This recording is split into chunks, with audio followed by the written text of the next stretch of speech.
Shama harka fuunee kabajamtoonni fi hordoftoonni maatii kubbataatan hundi keessanuu kan biyya keessaas kan biyya hambaa keessa jirtanis nageenya jaalala waaqayyoo isiniif haa baay'atu jecha akkasumas har'ammoo akkamitti fakkeenyaaf mataa irraa gadeedhaan fakkeenya faashiniitti goonee jechuudha akkaataa itti dhaanu isinittan agarsiisa.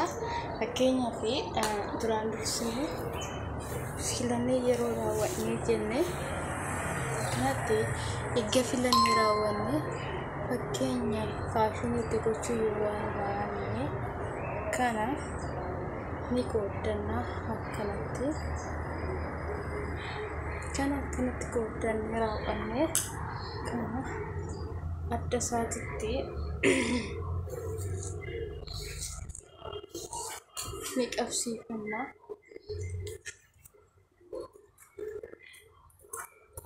Kazaan kana dammoo kanatti filanna jechuudha.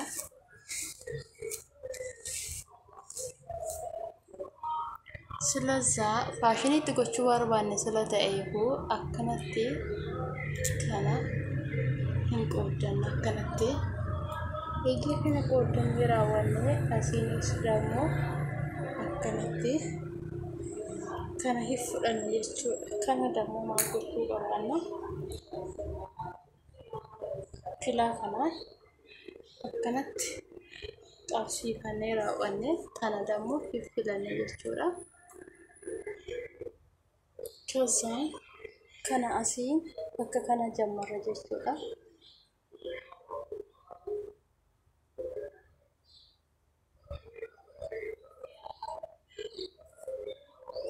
Garuu akka badaa hin goggogsina maaliif wanta dibata hin qabneefu yeroo baay'ee akka biyya keenya sanitti qibaatii wantoota garaagaraa argannee sila hin dhaanneefu maal gochuu qabaanna akkanumatti akkuma inni nu jalaa hin caccabne jechuudha. Laalaa'ee gubbuma irratti qabnee jechuudha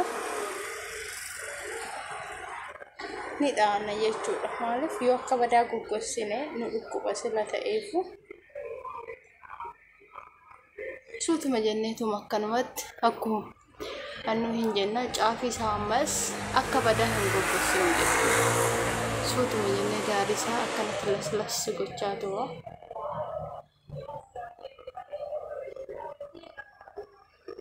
Hin dhaanna.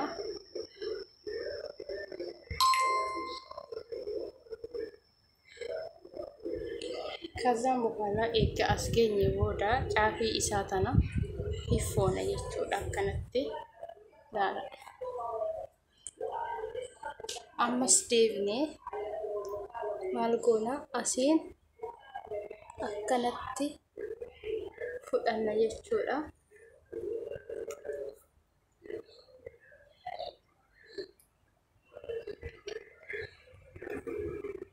Akka inni nu jalaa hin fudhanne anas sanas godhachaa tura.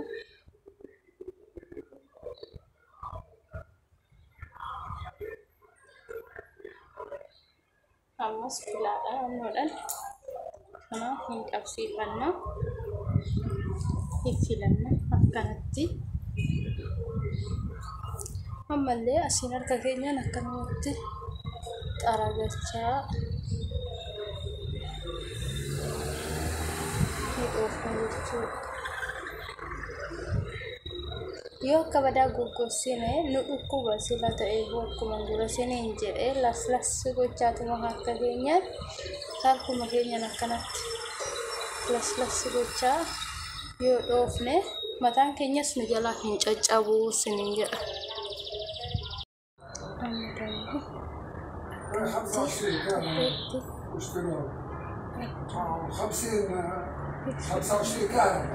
خمسين ماي و25 بالبيوت. أعوذ بالله والله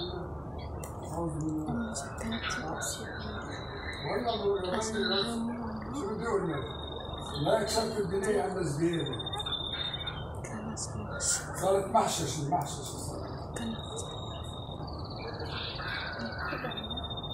صارت محشش.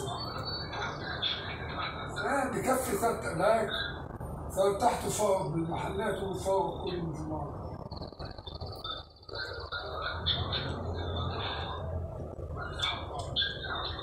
أكيد أكيد.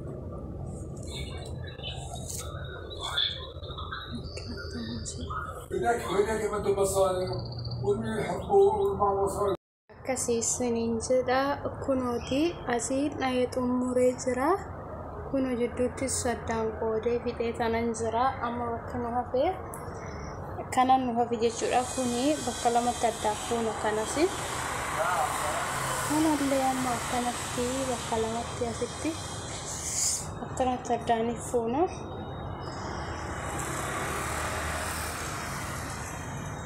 eeggaa addaa fuuneen booda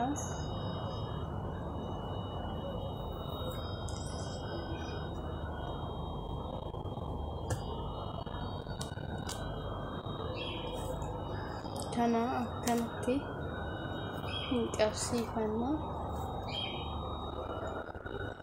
eegga qabsiifanneen booda karamitti dhoofta kanaa jechuun jajjannahu yoo barbaaddasin akkanatti illee faashinii gootanii dha'uu ni dandeessu fakkeenyaaf akkanatti eegga fudhattanii raawwattanii jechuudha karanatti dha'uu hin dandeessuuf barbaadan karanattis dhooftanii jidduu kana keessa duwwaa gootanii hambisuu ni dandeessu ammoo akkam gochuun barbaadu seetanii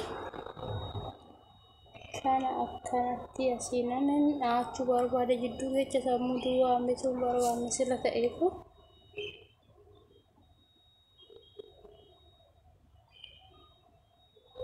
akkanatti qooddadhe jecha dhaachuu barbaada sila ta'eefu kana dammoo akkanatti hin qabsiifanna jechuudha.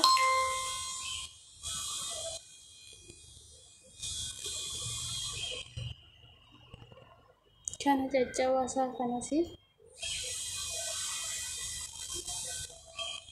inuma dabartee biyya tokko biyya keenya gallee mataa sana siraataadhaan garuu agasitti ka obsaan wannan goromsaa dhugaa jedha Oromoon ammoo agasitti obsumaan buluu nuuf fooyya sila ta'eefu akkanatti suutuma jennee caccabaa keenyas qabannaa akkanatti ni dhoofna jechuudha asiin.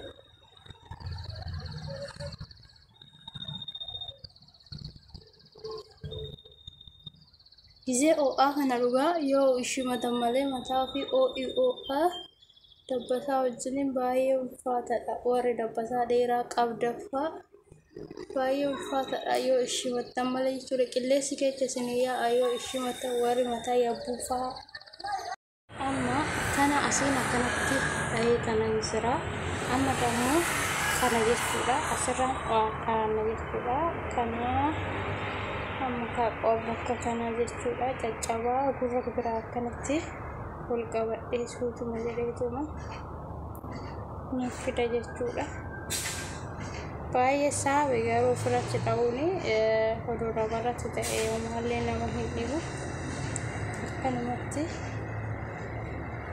dhaannaa eegga akkanatti finnee garuu asirratti nama wajjarameen qabamu beektu faalla karaa faalladha sila ta'eefu akkanumatti maaliif akkuma Oromoon mataa iyyachata irratti haaduu baranii jedhani matuma ofiitti irratti waan hunda baratu sila ta'eefu ofii mishkile akkanatti silazaa sababa saniifu akkanatti godhattanii dhaachuu hin dandeessu siniin jedha homaa nama dhibu dhugaa rabbii yeroo baay'ee fillee maalii goonee deemurra ijoollee mana madaamii jirru yeroo tokko jechuudha gizee nutti tole malbaashi mataa keenya nu wajjin du'a malee qabeenya yookiin hojiin nama wajjin biyya hambaa kun nu wajjin hin du'u yookiin nu wajjin biyya keenyatti hin galu sila ta'eefu awaara biyya arabaa sumatti xaragannee galla garuu dabbasaan keenya eenyu olittuuyyuu kan dabbasaa keenya caala hin jiru dabbasaa keechanii yeroo fakkeenyaaf yeruma shaawarii seentan jechuudha ishimattanii fufurdistanii bakka 4 bakka 5 yoo godhattanii dabbasaan keessa sin irratti hin caccabu dabbasaan keessa sin siraata godhataa bakka caafii isaatillee dammoo akka inni isin jalaa hin caccabne maal gocha goggositanii dhooftu. Bakka laslas gootaniituma dabbasaa keessa yoo dhaattanii maaliif isin jalaa hin caccabu dabbasaan keessanii dabbasaan keessa sina siraata godhata. Ani irra jaala beektu bakka nassan nafa ofirratti dha'uu irratti xiqqoo fi dabbasaan kun jala caccabe malee an duraan ofuma koochi irratti bakka akka barbaadetti ofii kootii akkuma nama ofirratti dha'uu kanatti ofii kootii irratti ofirratti dha'aa akka dabbasaan koo caccabaan qabu dhugaa rabbii jechuudha. Garuu eeggan dha'uu dhiisee turee jira kaa bakka lamin sababa sanirraan kan ka'e dabbasaan koo bitumti inni jedhee na jala caccabe jechuudha. Silazaa akkas gochuu hin qabaannu mataa keenya nu wajjin du'a sila ta'eefu mataa keenya sana siraatanii dabbasaa keenya yoo qabanne bareedaa siniin jechuu jaaladha uummata qashtii akkasii dabbasaa keessa sana siraatan qabadhaa. Qibaatumayyuu qabaachuu baatu baalziinii yoo qabaatan dhiqattanii bobbofattanii baalziinii kechanii xaxxaragattanii yoo lafa gootan miidhaan qabu bu'aa qaba malee jechuudha. Garuu baalziiniin beektu yeroo baay'ee baalziiniin hin caccabsalleedha. Bunni godha gizee filamu yaa ta'u garuu goggogorra hin jiraa jechumaa fi sababa saniifuu mataa kechan ofirratti hin dagatinaayi kan dabbasaa kechan isinii caala hin jiru. Isiniin jechuu jaaladha hinoo waan isinitti fidini maal oo'inu fixee dhugaa rabbi. Guyyaa tokko waaqayyo kana hunda keessaa nu baasee biyya keenyatti gallee nama biyya keenya keessatti bashannannee